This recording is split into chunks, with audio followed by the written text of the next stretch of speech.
Simhadri from MosChip Technologies. She is the head of Semicon business unit at MosChip, responsible for semiconductor design services. She has 30 plus years of semiconductor industry experience with leadership and product management roles at multinational companies, science and time to market. Worked at product and design services company with hands-on experience in multiple domains of chip design, managing engineering team across the globe. Please welcome. Our next panelist is Subhash Sudhiredi from Azimuth AI. He is Vice President. Thank you and welcome to today's panel discussion. And the topic is the autonomous future, exploring AI's role in problem solving and innovation. So this panel discussion I'm sure is going to be quite exciting because it's a continuation of the fireside chat that Jensen, Dr. Anirudh and Lippu had last month. And as I said before also that Jensen is aiming at building gigawatt factories, right? And if you see the investment that it creates to, to do one factory is close to $60 billion, right? Which is almost equivalent to Boeing's revenue. And in fact, one of the reports by, the IEA, which says that the amount of power that these data centers are going to need is probably being equivalent to the power that Japan needs to run, right? So before we send our data centers run of mile, I think we have these experts from different, industries, and each of them are doing some amazing work in their own fields and innovating, right? So we would like to hear it from them. So, my first question here is that we know that, AI is bringing transformative changes, right? But at the same time, it's offering some unprecedented complexity. What are the challenges, or what is it that you feel, Sudhakar, when you think about, all these efforts to building data center, building these chips, but then there's a lot going in the background, right? Thank you, Anika. First of all, thanks for having me here. Thanks, students.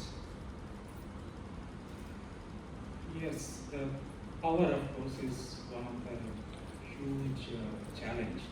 We just brought out IEA.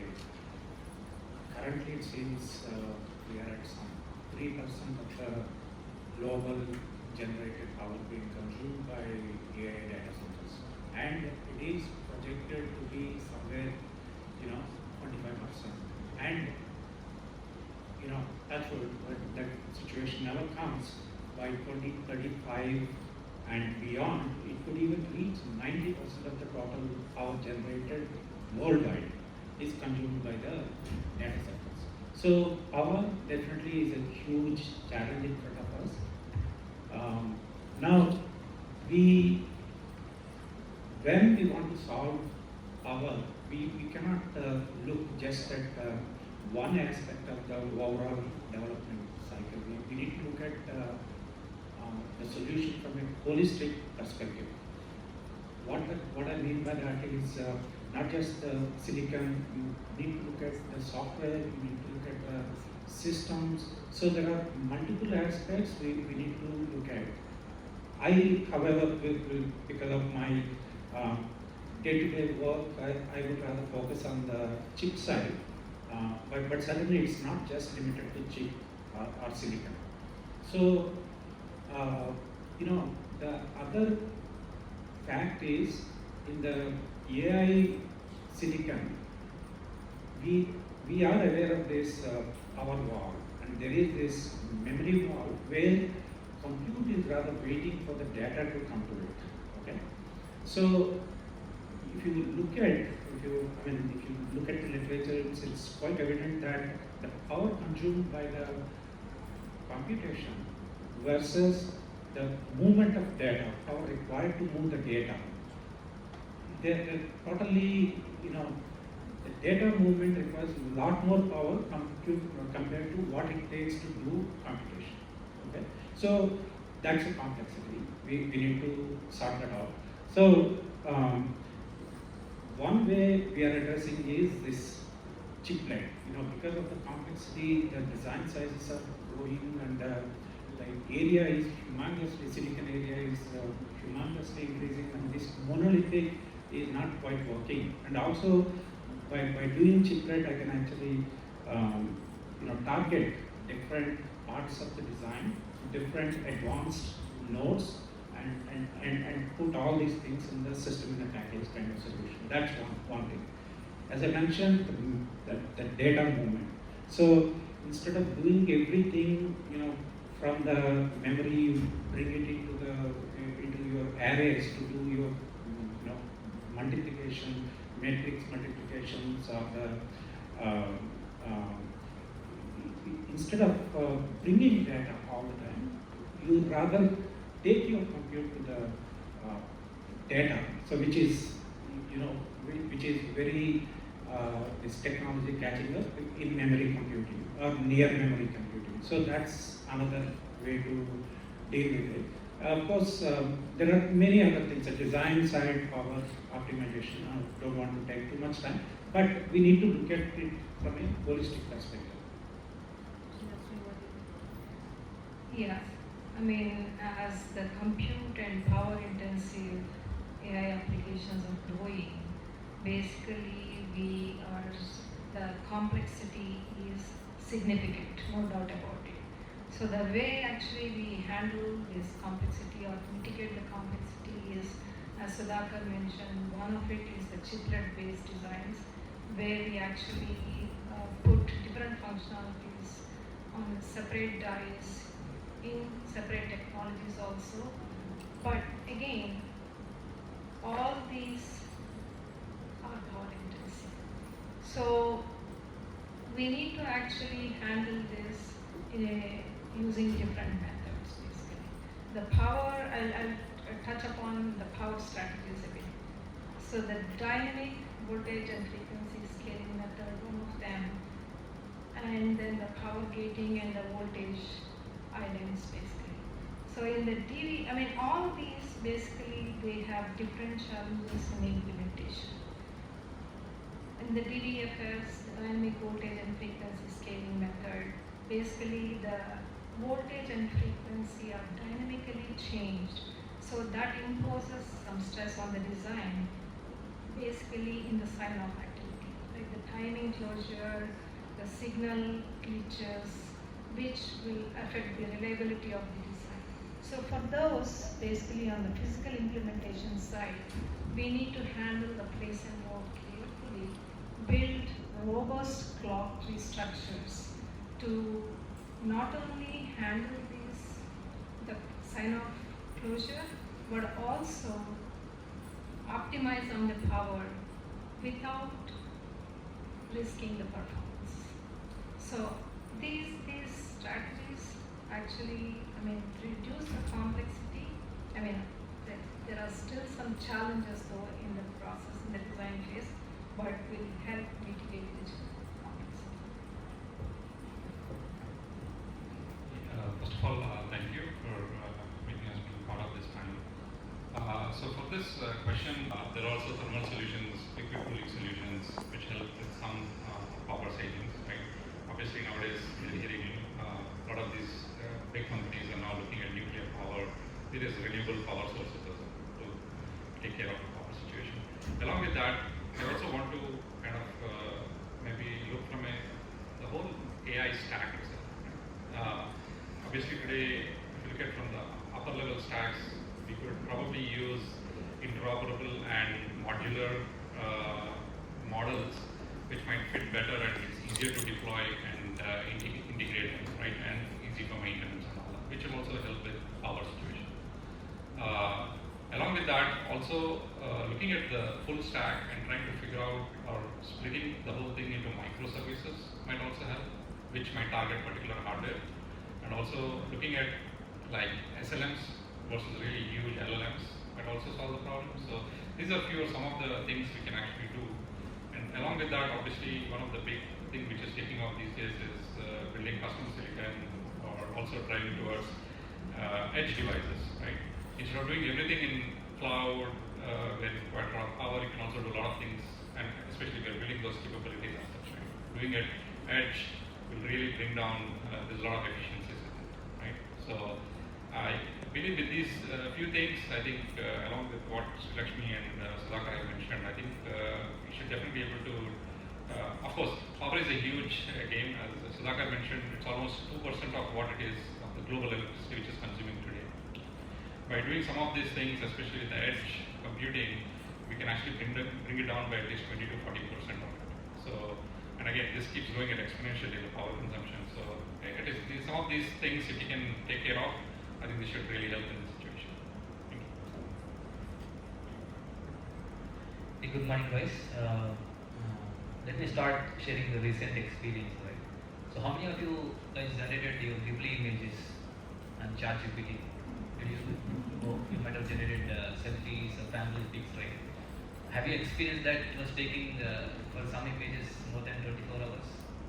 Did you realize what was the situation happening at the server? I think the CEO came out saying, guys, it's heavily loaded, please stop for some time, give us a break, right? So what was happening in the background, like all servers are consuming too much of power. They couldn't sustain to keep more than 24 hours of missions, right? They have to cool down, they have to shut down some of the servers, right? It's all because of what? Power, right? So they were consuming so much of power, they were not able to, they're not able to supply the enough required demanded power for the whole server, right? Obviously, it has a cutoff in terms of how much it can tolerate and how much it can operate, right? So it's a very clear example how whole AI-driven data is driving these power requirements, right? There is saying that, right? So I know people like NVIDIA, which is very public, DeepSeek, everybody trying to build their LLMs or chat GPTs, which are going to drive all these GPUs, right? But is that enough to design a powerful GPU? Is that good enough? No. We also need to design power efficient GPUs as well, right? So that's the requirement now. I think we know the techniques and technology, how we efficiently operate, how efficiently we can functionally return back or respond back the queries, but how efficient in terms of power consumption, right? That is very important, as experts talked about different ways and methods on which by doing multi-chip or stacking software versus hardware, right? So there are different techniques available in terms of from the system point of view to cut down your power consumption. As I come from EDA guidance, so we do partner with our customers and try to understand how designs are going to be different function modes and operating modes, right? For example, recently one of the customers came to us, guys, today you're designing display in a TV, in a car is more of an infotainment, but my customer is asking, he want to be conference within the car, right? It means that display is not anymore only for entertainment. Now it has to be designed to match your teleconference, right? Without any interruption. So display is the biggest component that consumes a lot of power, right? So a lot of challenges. I think as a EDA vendor, we have advantage of partnering with the cutting edge customers and try to evolve along with the customer demand. And to summarize some of the technology that what we have today, like Cerebrus, one of the first AI technology which is available in the market today, can actually help you to, today look back, the way you do the floor planning, the way you do the PP push. It's a lot, like you might have 30-40 engineers running all these experiments in parallel, but you don't know whether you get efficient architecture at the end of the day, right? But Cerebrus can solve that problem in a quick time, and we have seen a lot of results saying that it can reduce your 30 to 40% of power consumption without you are actually investing a lot of your energy and bandwidth, right? So I think as a EDA vendor, we are working to innovate and try to come up with some new technologies like Cerebrus, and we also trying to bring in a lot more efficiency in terms of power verification, like all the UPF way of verification that is becoming very important, not just only for mobile. I know earlier people say that my server used to be always 24 watts, I don't really care about power. No more, right? I think as Sudhakar said, it's consuming close to 3 to 4% of overall power that might grow if you don't really cut down your silicon consumption, right? So I think we are innovating in terms of EDA, and I think Anika spoke about some of the technology in the morning. Again, we have good amount of EDA technologies. I'm looking forward to share some more in the discussion today. But yeah, power is not good enough only to be powerful GPUs, but you also need to be power efficient GPUs. What do you think? Yeah, so I feel all of you have touched base, and like the crux is that gone are the days when there was a multi-purpose chip and we used to reuse it for different applications. Right now, I think the trend is to have custom specific for some AI workloads, right? So my question to you, Subhash, because since you touched base on this in your last comment, because you are doing this, right? You're building custom silicon, right, for some specific AI workloads. I want you to elaborate a little bit on, like what is the challenge that you see in terms of performance? There might be a degradation, right? Because there's always a trade-off, and you're trying to do something best in, like one area, you tend to lose out on something, right? So what do you have to say in terms of, efficiency, performance? Sure. Yeah. First of all, I love this topic. So we are at our startup as with AI. This is what we're trying to solve, right? We're trying to build custom silicon, which are targeting. Obviously, we are going after utilities and automotive, but we are really taking the customer use case, or what we call as their software, and trying to fit into an edge device, right? And obviously, including a computing engine in it, right?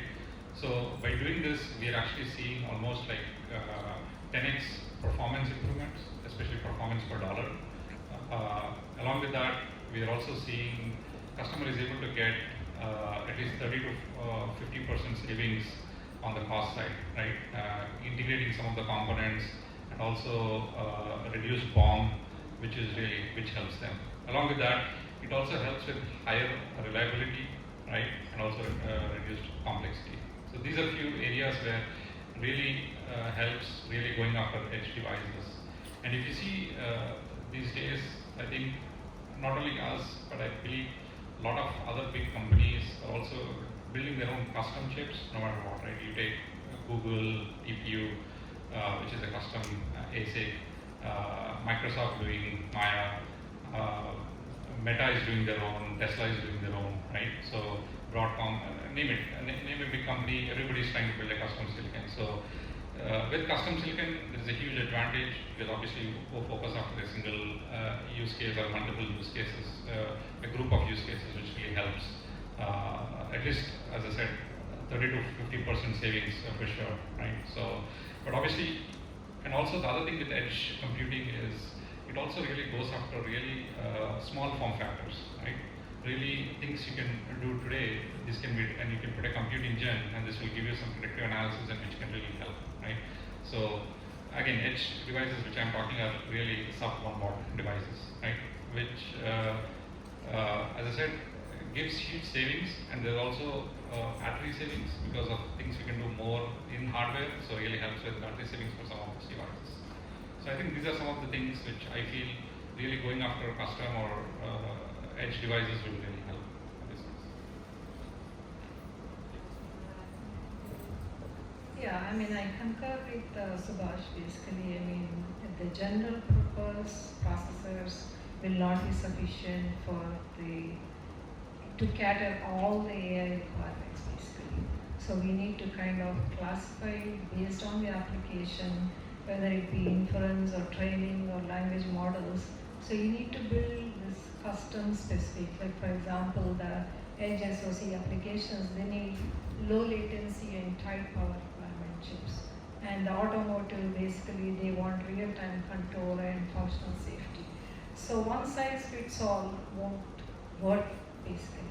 So we need to kind of design the chips for custom specific application, and that also actually is more energy efficient, power saving, and also the performance is much better because you don't unnecessarily load the system for smaller requirements. I totally agree. We cannot have a generic solution, and that's evident. If you look at the industry, CPU, even within the CPU, initially it's only needed, then floating point, then GPU, NPU, so on, right? And again, trying to use GPU for the neural applications is not the best use of what it could do. They are supposed, the GPU is developed for a different kind of use case, and we are trying to repurpose it for neural workloads. May not be the efficient way of doing it, and hence this evolution. And again, within these accelerators, again, they are saturated based on what they are targeted to, inferencing or training. Okay, and then again within that, depending on different applications, you need to take the data coming in for processing is different for different applications. Srilakshmi just touched on this automotive, what are the priority. Similarly, if you just expand the healthcare, it will be different. A lot of image processing needs to be done. So, and then if you look at smart cities, and again, there is a lot of inferencing, video, analytics, plus, you also need to do a lot of sensor-based data. So, different applications require different things, and then trying to cater everything through a generic solution is not effective. Again, so this performance per dollar that Subhash touched on, that's going to be impacted quite significantly. And the area is going to increase. PPA will be deteriorating because of that. So you should, and again, you don't want to go too much custom also. You try to address a somewhat generic but a lot of custom. You cannot have one custom silicon for every single application. That's also not prudent either. What about modular frameworks? What do you think about that? Like LLMs, modular frameworks, I mean, definitely that will be used a lot, right? It will be trying to reuse a lot, right? Yeah. Again, so this modular concept, again, not limited only to the hardware, but software. Again, the other thing, while discussing the previous point, we touched on the LLMs versus SLMs, and again, this to customize things, it again needs to be a holistic approach. Modular platforms definitely provides the platform for developing those kind of solutions, targeted solutions for different applications. Plus, we need to look at what are the customizations on top of it you need to do per domain. So that's also equally important. I think all the gentlemen summarized it very well. I just want to take some key points here. What is, as Lakshmi said, one size does not fit for everyone, right? I want to quote here some of my experience, right? I started my career with the Texas Instruments way back in 2001, 2, right? So I used to, TI used to be a pioneer in designing chips for all automotive industry, right? And I used to ask my management saying, guys, we are doing a one chip, right? And we are selling it to so many customers. How efficient is that, right? So when I had some doubt in my mind that why are these so many customers are getting the same chip, right? Can't they design their own chip, right? I think it happened. If you look at now, people like Boeing, Airbus, Under, as Sridhar mentioned, Meta, Microsoft, they've never done a chip earlier, decade back. Now everybody's doing a chip, primarily because of two reasons. One is that cost efficient, because a lot of cost was going in this hardware, right? And the second part is very important, is innovation, right? So if you look at a lot of innovation, the technology is coming from the hardware than software today. Software is pretty much static, right? But hardware is where they want to really, either encryption or whether you want to the way you want to modulate your data or the way you want to model images. Everything comes from the hardware, right? And hardware is a piece that differentiate and innovate from the rest of the competition, right? I think I imagine it. I think interestingly, this is happening now, and how, as Sridhar said, it may not be efficient for everyone to jump in to do the silicon, right? Because it used to be a niche area earlier, right? Not many people know how to do the silicon, right? So when silicon is the biggest affair, when it needs at least 2 to 3 years to get you the silicon, functional silicon out, right? It takes 30, 40 million dollars more than that, right? So I think as a EDA vendor, our thought was, okay, there's a definitely demand in terms of modularization, definitely demand in terms of custom silicon happening, right? How do we help ecosystem to build that easily, right? How can we partner with them, right? As Sudhakar mentioned, again, there's a lot of leverage of AI here, right? So recently, we all announced about chart. For example, the tools like XCDM, Verisium, LEDM, right? Or when you look at the implementation tool like Genus, Innovus, Tempus, we are trying to come with chart boards, right? When you don't need to be expert of doing complete, but you should be knowing what exactly you want to do, right? Then you get assistance from the chart boards that can help you to modelize your designs and maybe customize more specific to your requirements, right? So I think as a EDA vendor, we're trying to leverage AI ML capabilities both within the existing tools and also trying to come with some kind of silicon agents who can really help you to build design from the scratch, right? You name it, whether you want to build some RTL piece of code, or maybe if you want to write some assertions or maybe verification plans, I mean if you want to get some kind of recipe for your PTA, and we are trying to leverage LLMs, right, and agentic AIs to create that kind of model, and working with the partners and trying to help them out. Guys, don't really worry about your talent, but yeah, have some experts, but leverage all AI ML to drive towards innovation and try to make it more custom as much as possible, where as you trying to save performance per dollar and also performance per bag. That is also very important. Right? So those things we are trying to address through some of your recent innovations in the AI space. Very good. So I think most of us are believing in simulation.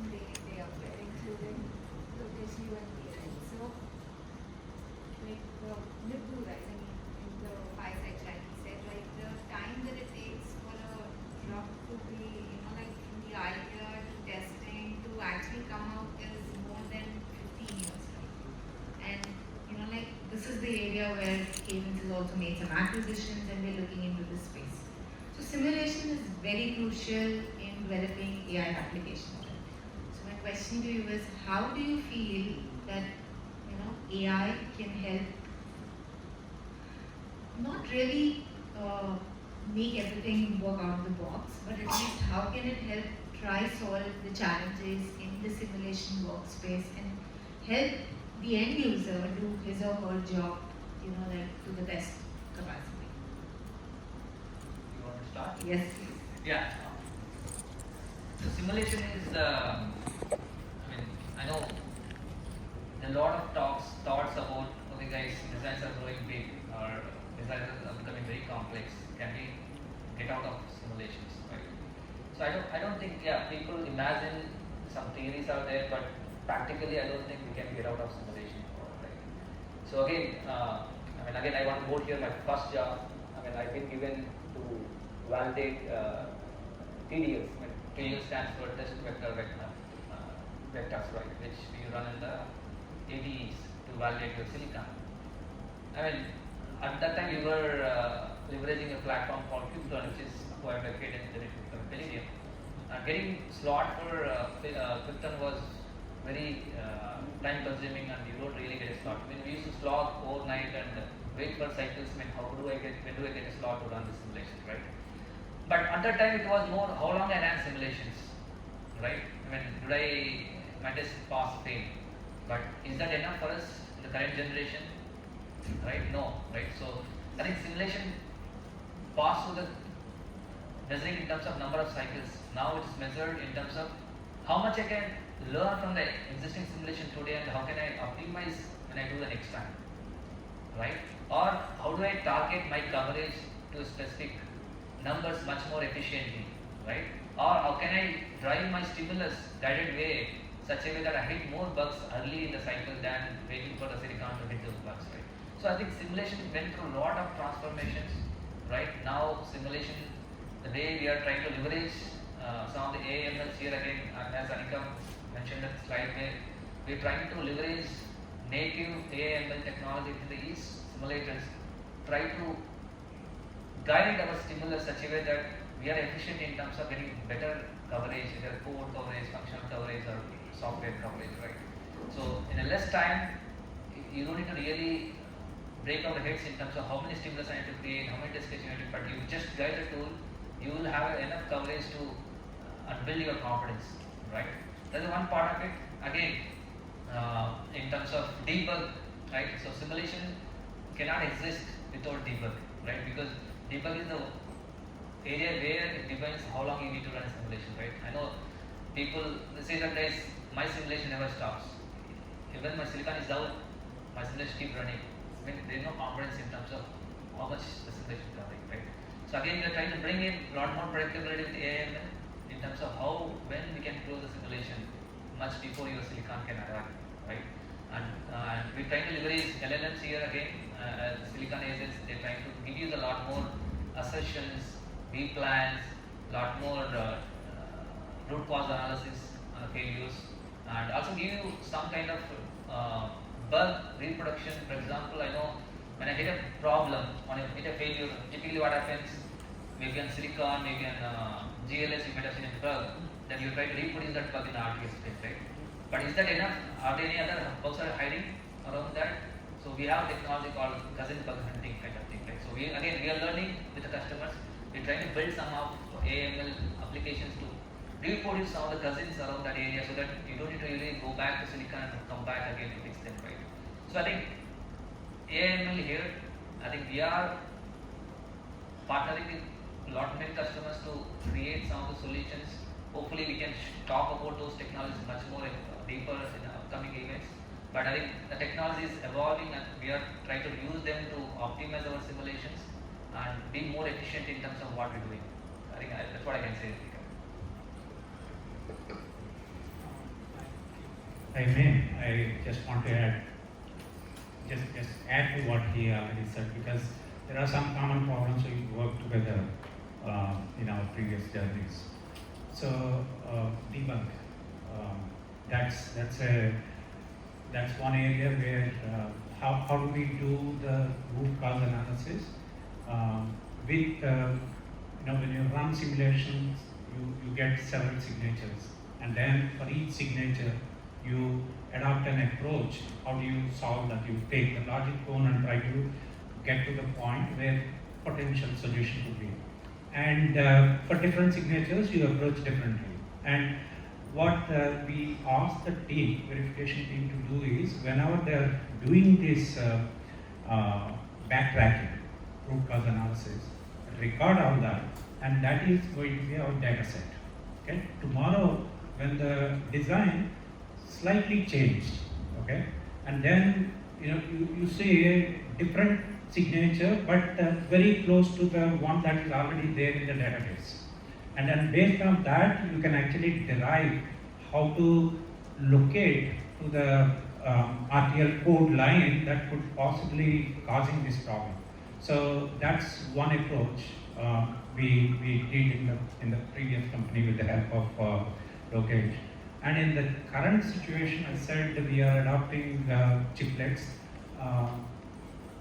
We had a one configuration where we are going to integrate 4 or more homogeneous chiplets, but each one will be operating in slightly different configuration, not exactly the same replication of multiple images, multiple chiplets, but slightly differently.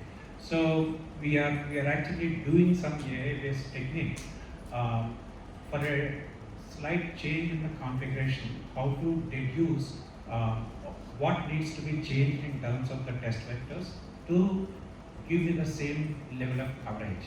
So that's another thing. And in general, this apart, the other research area we are looking at is creating these agents. Lokesh touched on a few of them, the coverage agents and decode agents, even RTL code generating agents. These are also we are working on it. So just very relevant to the point that you are talking. Just leading to that point, right? Obviously, agentic AI, which will probably will help in the future here. I think Anika in the previous session probably talked about it, different levels where we are. I think we are at level 3 and we're looking at level 4 and 5, right? And if you look at agentic AI, again, it's all about looking at all your data sets, whether it be debug or anything, right? Take your data sets, analyze, and then kick off multiple areas which can independently run and give you the end result, right? So again, underneath this, it's all based off probably large LLMs and also reinforcement learning, right? Which is probably the bread and butter of all the Cerebrus AI suite today, right?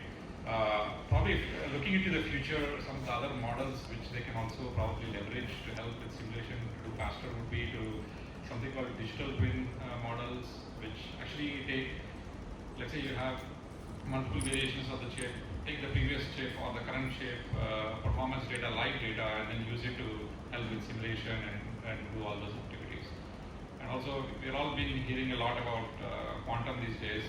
So if you can start using quantum-related algorithms also, that will really speed up the simulation. You can reduce the timelines. You're talking about the drug discovery and all that. So again, there's still a way to go, but I'm assuming this is probably the future with agentic AI and then looking at quantum could be a few years.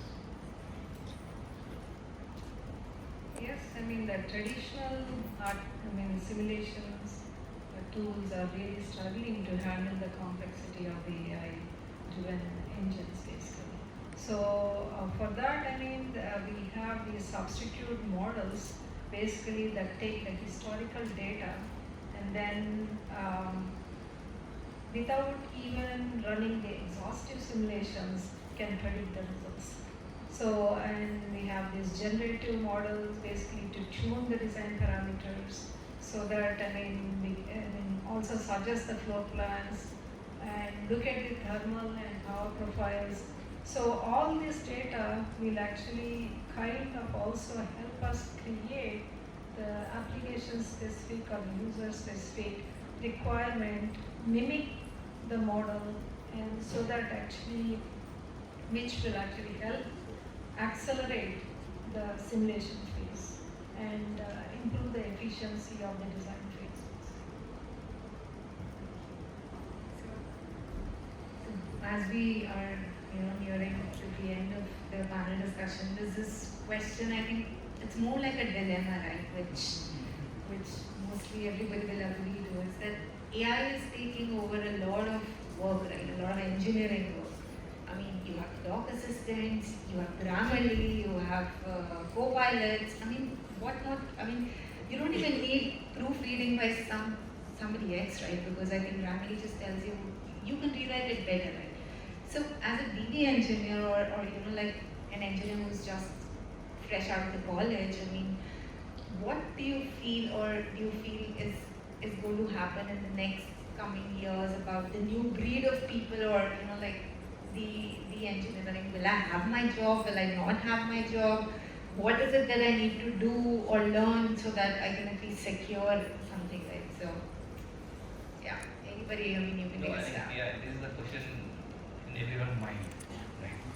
But I want to start here sharing my recent personal experience with my son, right? I think, as you know, there's a time where a lot of engineering projects is going on, JEE, BIGS, a lot of colleges, right? So I was filling choice for my son for JEE, right? So he came to me saying that, Dad, okay, anyway, ChatGPT is there, Gemini is there. Should I really memorize all these equations, engineering, right? Or should I just skip learning, do something else? I said, so see, son, I think AI is there, ML is there, definitely it's going to help. But you need to become master of AI, right? If you don't master, if you don't control, don't manage it, then you won't be really value added to the ecosystem, right? You have to find a different way of doing something, auto management, doing something outside of engineering, right? If you want to be in existing engineering, you need to really master the technology. To master, you need to have fundamentals. Without fundamentals, you cannot be a master. So, hope that I convinced him. But joke apart, But yeah, it's a truth. I think we are standing, it's interesting, I can say fourth era of humankind, one of the greatest human era. And here we had Stone Age, Industrial Age, then Internet Age, right? I think, we all evolved. I think as a human, we ourselves accommodated and fought back in terms of our existence, and we always stood out, right? I mean, Stone Age taught us in terms of how to survive, right? And Industrial era, it's all helped us to how to build, right?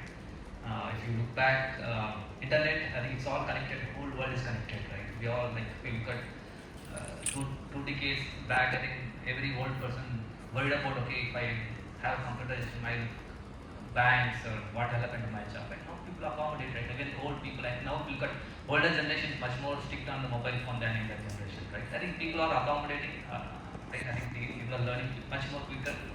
But I think the only difference is between the previous era and this AI era, we had enough time to accommodate, right? But AI era may not have that much of time for us to prepare and learn about it. I think we should be very quick. I mean, previous eras maybe took 30, 40 years, but it may be within 8 to 10 years we might see drastic change, right? So as a individual, and even I keep talking to my team as well, right? I mean, I manage a team of 60 people. They are A's. They are worried about what will happen to my job. When the chart boards are coming, should I really redundant? No, I said, guys, you're not just here to question answer. I think you are a technical expert in terms of what your domain, right? So innovation cannot be replaced, right? So communication can be easy, communication can smoothen, or interaction can be smoothen, but the technical deeper expert, what you are in, I think that remains, right?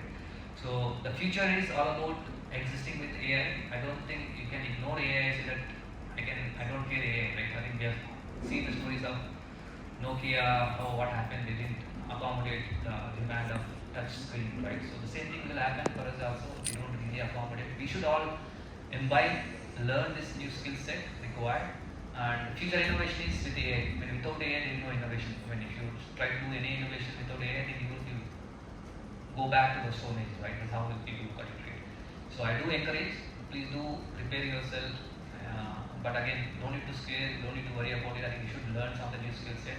But I think this will push us to be more innovative, right? It will challenge us to be more specialized in our area where we are doing, right? We cannot be on surface anymore. We need to be much more deeper and try to be grounded in terms of our technology. And definitely with AI, we can do much more efficient job going forward. I think it's all good for us and helps our job to be more efficient. Yeah, I think for sure AI is very takes care of all the repetitive tasks, right?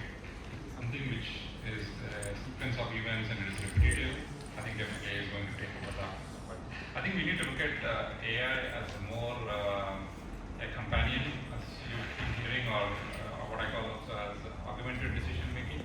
So AI will give a lot of predictive analysis and a lot of data, and then as an engineer, you actually make the right decision from those analysis. So with this, obviously there is a productivity improvement. You might have seen a lot of numbers thrown out, 30, 40% improvement we are seeing for engineer kind of numbers. Hopefully the engineers will use this data more to look at architecture discussions, brainstorming. I think these can be very useful, which I don't think AI will ever come into picture for those, right? So trying to focus on those will really help. And also definitely all of us upskilling, and obviously for the new generation, definitely learning about AI, not just in just computer science or electronics, right? Every field is being impacted by AI. So everybody, every field, no matter engineering, medicine, whatnot, right? They should at least know the basics of AI, what it is and what, and also need to know the tools. The tools are evolving day by day, right? Every day we are getting a new tool. So having that understanding and having basics, I think will really help a long way. As Lokesh mentioned, we can't deny AI. AI is there with us. As I said, repetitive tasks, those jobs might be addressed, but I think as an engineer, I think it will really help to make the decision help faster and go that. Also, a lot of these projects we have today are become very complex, very tight deadlines. So maybe being AI can also help there to kind of let us give us an extra coffee break maybe. So that's how I see it, but AI is there for sure. We all got to live with it. You need a human to pack his or her backpack. Oh yeah, good, right? Isn't this a very interesting question topic? Everybody has, you want to hear. So, certainly AI is pervasive, it's going to be in every field. So, if you broadly categorize the whole technology, how it will be used, users and creators, innovators. Okay. Now, both sectors of these groups have to upskill themselves. Lokesh mentioned about this Ghibli. So suddenly I saw so many news feeds coming about this, and I don't know how to use it. Okay. So first thing, how do you create it? So I did some googling and figured out. But that there I'm a user. Okay. So user also need to be equipping themselves to be better users of the technology. AI is going to be everywhere, so we need to train ourselves how to best use. So, for example, right now you have in WhatsApp your Meta, Gemini, all these agents are there. But what is important is, as a user, you have to give or ask the right question in the right way. Then you get the right answer. Okay, this prompting is equally important. So that's from a user perspective. Okay, now that's fine. So we, as a user, we all will have to upgrade to that level. But engineers, as creators or technology improvers, you guys need to upskill or make yourself relevant. It's very important. I mean, in the school, when we started, we talked about the MFETs, PFETs. Slowly it became FinFET. Then it became gate all-around, and then it became, now it's even coming to these complex FETs, stack of FETs one on top of each other. So we thrive as a human race. We thrive, but we should be prepared. So the preparation. So Lokesh was hinting, and then Subhash was hinting. What are the different topics we have to learn so that we can be successful in improving these models? The model sizes are also growing significantly. Hundreds of billions of parameters, and maybe the innovation there is to cut down on the model size, but still not compromising so much on the accuracy. So these are all things that we can do. Not the machine has to be taught. Who will teach? We. So it's not like we are going to lose jobs, but as the complexity grows, if you look at the right problems, it's actually an opportunity. So, nothing to worry. This thing will keep improving, and we also will keep improving. But thing is, the mindset, we should be ready to accept that we have to continuously learn and improve. Yeah, I totally agree with all three of you.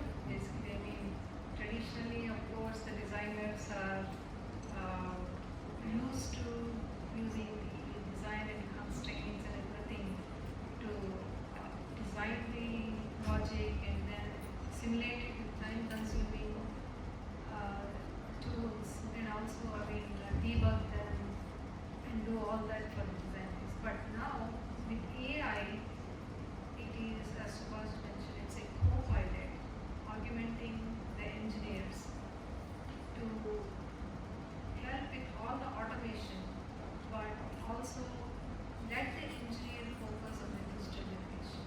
So with this, we need to actually have new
more engineering courses, and the industry has to actually upskill the engineering force to adapt to these AI workflows.